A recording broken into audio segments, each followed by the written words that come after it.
Hey guys, today we're going to talk about how more success equals more failure.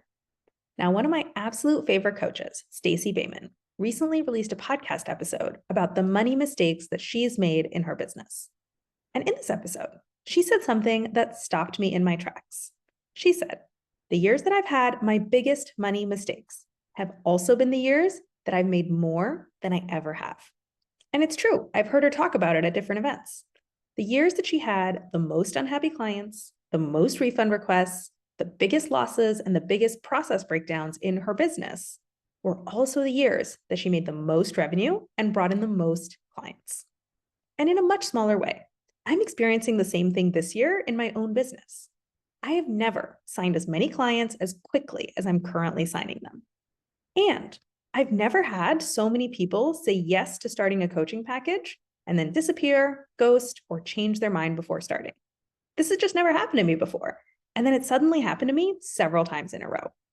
And by the way, this is not a dig at any of those folks. Life happens, things come up, you change your mind, or you find a better way forward. I've been there too, and I would never hold it against someone else. But when you're watching this happen, how do you make sense of both of these things happening at once? Of bigger than ever success coinciding with bigger than ever failure. Let me tell you how my brain wants to make sense of it, both when I see it happening to others and when it happens to me. The first interpretation that my brain comes up with is fraud, fraud, fraud. Bigger than ever failure cannot coincide with bigger than ever success, at least according to my brain. It just doesn't compute. So if all these failures are happening, it must mean that the success is not really valid. Something is rotten in the state of Denmark. There's hollowness and fakeness and illegitimacy at the heart of what you're doing. It's only a matter of time before the truth is revealed and all your ill-earned success comes tumbling down. This line of thinking expects real success to be neat, clean, and pristine. More and more gold stars coinciding with fewer and fewer black marks. And when your success doesn't look like that, you shrink back and you abandon the path. Because obviously, you must be doing it wrong. Let me give you another way of thinking about this. With more success comes more volatility. I've got some graphs for you to look at. So if you're listening to the podcast, come look at the video. Real success does not look like this. It's not that the tough times have tiny successes and then huge failures, while the good times have huge successes and then really tiny failures. Real success actually looks like this. As you get better and as you gain more success, the volatility increases in both directions. The early days have smaller successes and smaller failures, and the later days have bigger successes and they have bigger failures. When you are just not that good at something yet, and you haven't achieved that much success yet, you literally don't have the capacity for really big failures. You can't have 20 clients demand a refund when you only have 5 clients. And you can't make a $3.5 million money mistake when your revenue is $100,000.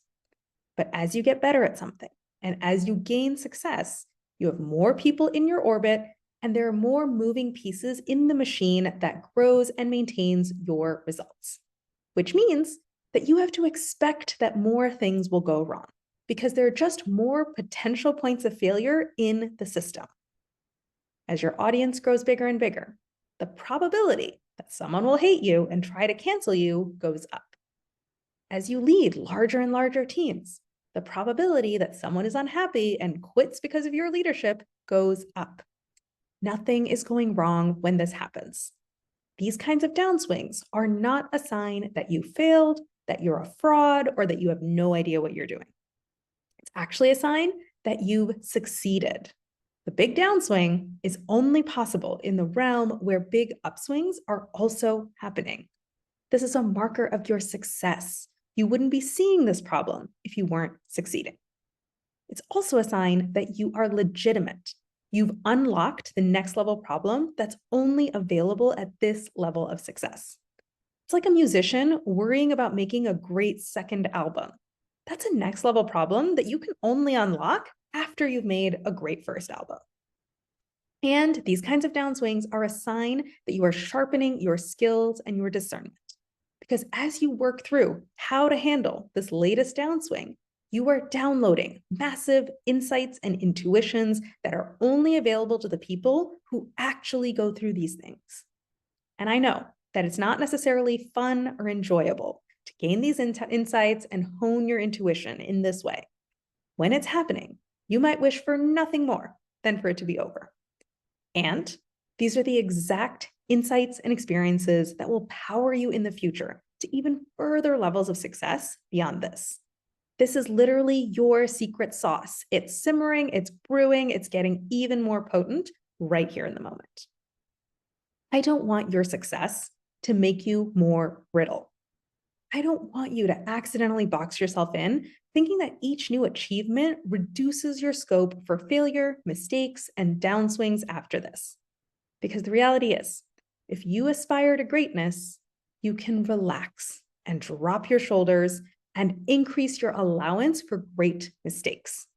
They are the necessary other side of the coin of great success. You literally can't have one without the other. So allow yourself to fill out both sides of your story. And guys, wherever I have managed to do this in my own life, I have done it with other people's help.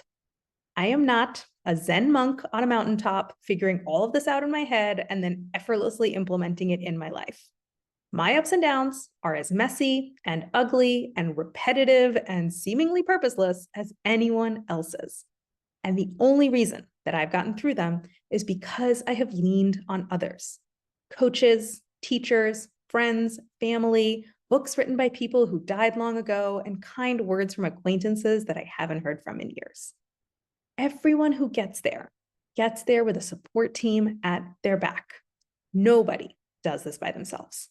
And a one-on-one coach is a fabulous addition to that support team and a non-negotiable part of my own support team. Because a coach gives you the warmth and the empathy of a friend, the support and the belief of a genuine fan, and the objective analysis and pattern recognition of a neutral expert, all rolled into one with the sole mandate of keeping you on track and accountable while you do the work of building the life you want. So let's get started today. Go to the link above and book a free coaching consult.